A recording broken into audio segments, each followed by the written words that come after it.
Mummy जी, चाय ले लीजिए।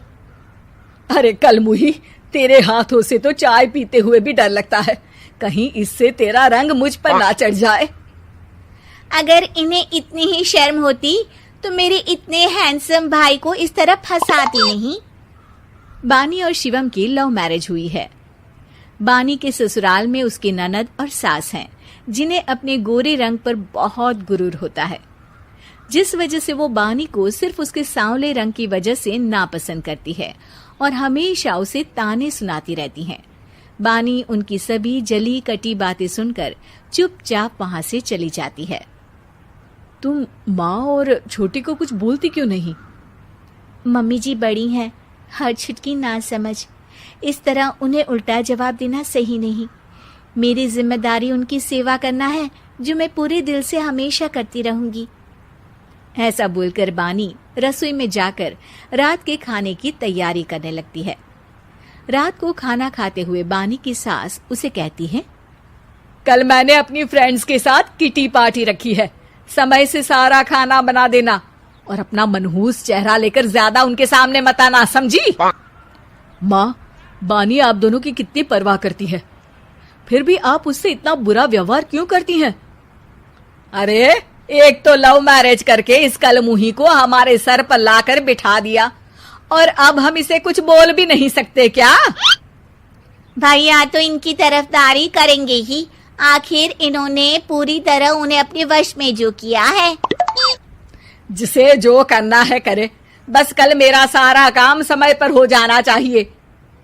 इस पर सब खाना खाकर सोने चले जाते हैं और अगले दिन बानी जल्दी उठकर सास की किटी पार्टी के लिए तैयारियां शुरू कर देती है, जिस पर पार्टी शुरू होने के बाद सास की सहेलियां कहती हैं, अरे वाह री, तेरी बहू ने तो बड़े स्वादिष्ट समोसे बनाए हैं।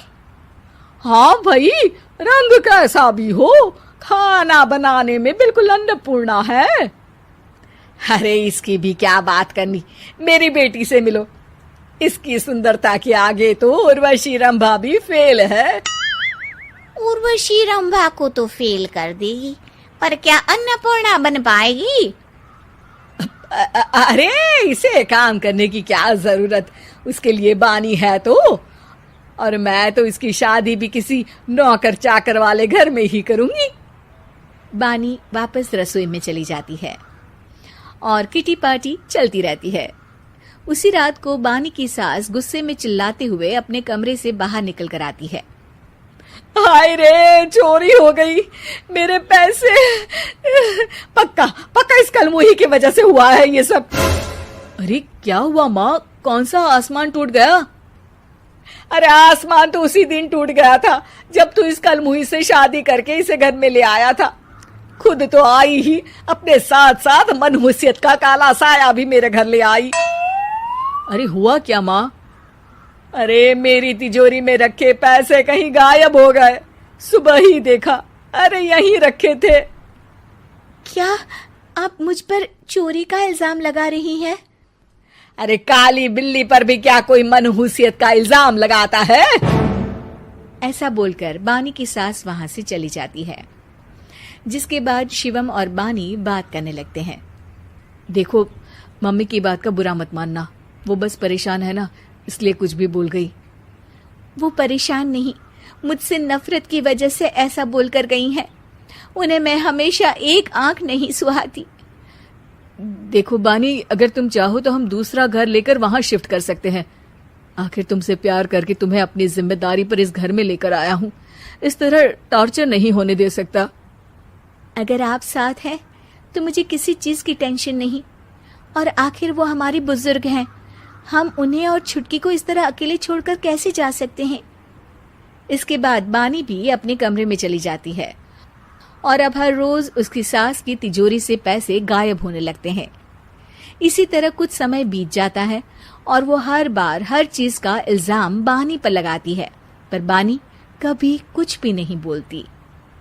कलमुही नास पीटी, बहू को घर की लक्ष्मी बोलते हैं, ये तो पनौती बनकर आई है, पनौती। एक रात बानी की सास को आधी रात में प्यास लगती है, तो वो पानी पीने रसोई की तरफ जाती है। तभी उसे अपनी बेटी के कमरे में कुछ आवाज सुनाई देती है। हाँ हाँ, मैंने मम्मी की तिजोरी से हर रोज थोड़े थोड़े पैसे निकाल कर हम दोनों के लायक खूब पैसे इकट्ठे कर लिए हैं।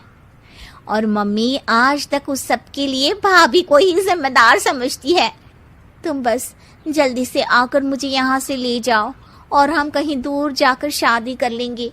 मम्मी को कुछ पता नहीं चलेगा, सब मुसीबत खत्म। अपनी बेटी की ये सारी बातें सुनकर बानी की सास भौंचक्की रह जाती है और अपने कमरे में वापस चली जाती है। जब अगली सुबह बानी सास के कमरे में आती है, मम्मी जी, क्या बात है, आज आप कमरे से बाहर ही नहीं आई? आपकी तबीयत तो ठीक है ना? क्या छुटकी कमरे से बाहर आई या तुम उसके कमरे में गई? नहीं नहीं, क्यों, जाना है क्या? मैं अभी चली जाती हूँ। नहीं, कोई कहीं नहीं जाएगा। इस पर वो बानी को साथ लेकर कमरे से बाहर आती है, जहाँ शिवम भी होता है। वहां उसकी सास बोलती है, छुटकी मेरी तिजोरी के सारे पैसे लेकर अपनी माँ के बारे में कोई ख्याल करे बिना किसी लड़के के साथ घर छोड़कर चली गई। और बहू, तुमने मुझ जैसी सास की सेवा करने के लिए अपने ही पति के साथ दूसरे घर जाने से मना कर दिया। मैंने हमेशा तुम्हारा रंग देखा अच्छा ही नहीं, जो मेरी सबसे बड़ी गलती है। मुझे माफ कर दे बेटा। और इसके बाद बानी की सास कभी अपनी बहू की तारीफ करते थकी नहीं।